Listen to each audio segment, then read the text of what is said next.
Hi everyone, so we're right now here at Matina Enclaves Building E because iti-check po natin yung unit ng aming client. This is the lobby area and dito din po nakalagay yung mailbox. So each unit has its own mailbox. And dito din po yung parking area po. Inabing ako, pa-open ko for 11. And nandito na po tayo sa hallway. Wow, nice.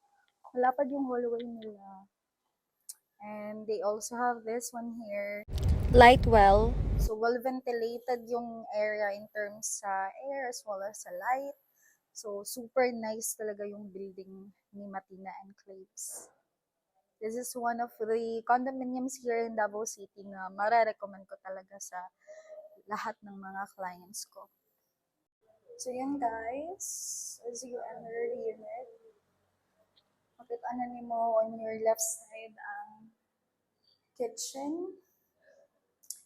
And over here is your balcony. Nice kayo yung lang balcony diri ang side guys. And then here, this is where you can have your living area / dining area. And now, let's proceed sa ato ang toilet and bath. Sa toilet and bath nila, as in, nice kayo lang finishing ay. Oh, so you can see. Their shower, water closet, their lavatory with a cabinet. And this one here is your bedroom with the cabinets, of course.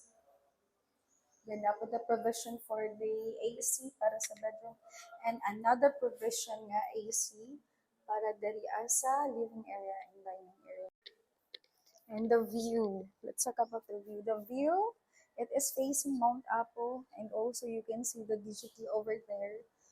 So for those of you who are looking for a ready for occupancy unit here in Ecoland, feel free to contact me. Once again, this is your Miss Broker Cindy Chen.